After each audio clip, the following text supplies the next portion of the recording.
Jésus répondit à celui qui lui disait « Qui est ma mère et qui sont mes frères ?» Puis, étendant la main sur ses disciples, il dit « Voici ma mère et mes frères.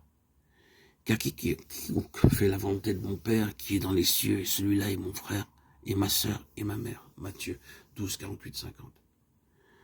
Le Seigneur demande « Qui est ma mère et qui sont mes frères ?»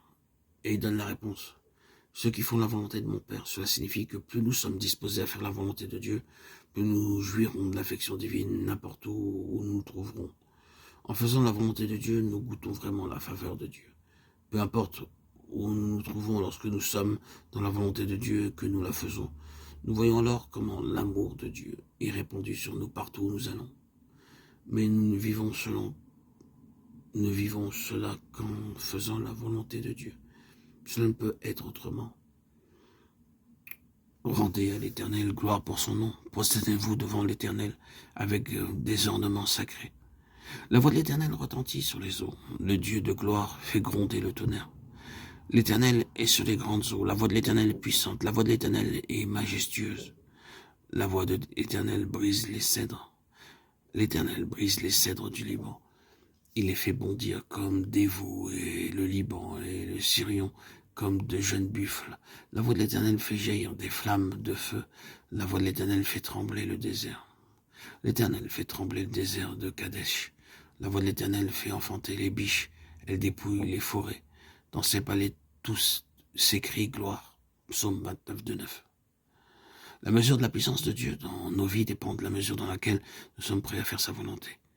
Si dans votre vie, vous voulez voir la puissance de Dieu se manifester de toutes sortes de manières et en tous domaines, en fait, la volonté de Dieu, ce n'est pas en voyant des miracles ou en ayant des visions et des songes que nous pourrons croître spirituellement et voir la puissance de Dieu se manifester. Ce n'est qu'en entendant sa voix et en faisant sa volonté jour après jour. Vous entendrez une voix derrière vous qui dira « Voici le chemin, marchez-y ». C'est ainsi que la puissance de Dieu se manifestera. Je vous invite à lire 1 Roi 19, 2-12. Après le tremblement de terre, il eut un murmure doux et léger. Élie, le prophète, était un puissant homme de Dieu lorsqu'il pria, chapitre 18. Le feu descendit, cependant nous trouvons à présent ce même prophète Élie couché sous un genêt dans ce passage de 1 Roi 19, 12. À cet instant-là, il ne pouvait pas connaître la pensée et la volonté de Dieu, parce qu'Élie avait tué les 450 prophètes de Baal. L'horrible reine Jézabel lui lança un défi lui disant qu'avant 24 heures, elle le ferait mettre à mort. Sans doute qu'Élie avait pensé, de même que j'ai prié que Dieu a fait descendre le feu, il devrait de la même façon faire tomber le feu sur Jézabel pour la punir, car elle est si méchante. Pourtant, qu'un feu ne descendit. Dieu ne travaille jamais d'une manière identique, comme nous l'imaginons, car ses pensées ne sont pas nos pensées. Il agit à sa manière et à son heure, celle qu'il choisit. À ce moment-là, Élie n'avait pas encore compris ce principe. Voyant qu'aucun feu ne tombait du ciel sur Jézabel, Élie fut découragé. Elle vint se coucher sous un genêt. Il voulut alors se débarrasser de sa vie, disant de Dieu, « Je ne veux plus être prophète. » Si vous êtes employé d'une administration, vous êtes tenu de donner un préavis d'1 mois avant de la quitter. Mais Élie ne donna quant à lui qu'une journée de préavis. Disons à Dieu, « Seigneur, enlève-moi mon ministère de prophète, car cette vilaine reine veut me tuer et toi, tu dors. » C'est pourquoi il était découragé, parce qu'il ne connaissait pas la pensée de Dieu. Les voies de Dieu ne sont pas nos voies. Il agit à sa façon et à son moment. Il ne voulait pas exercer un jugement sur Jézabel au moment fixé par Élie, mais il l'a fait à l'heure déterminée par lui-même.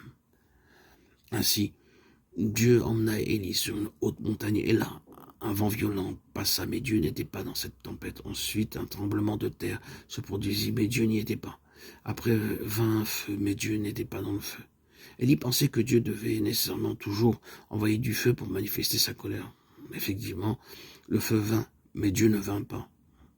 Après le feu vint un murmure doux et léger. Dieu parla.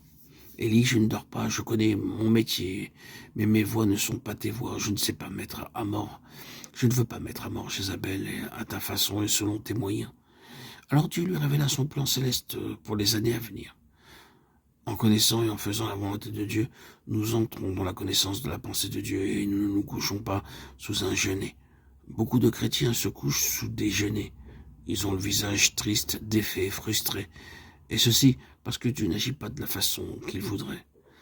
En connaissant la pensée de Dieu, nous n'avons pas de chagrin ni de crainte, et nous n'avons pas non plus de doute.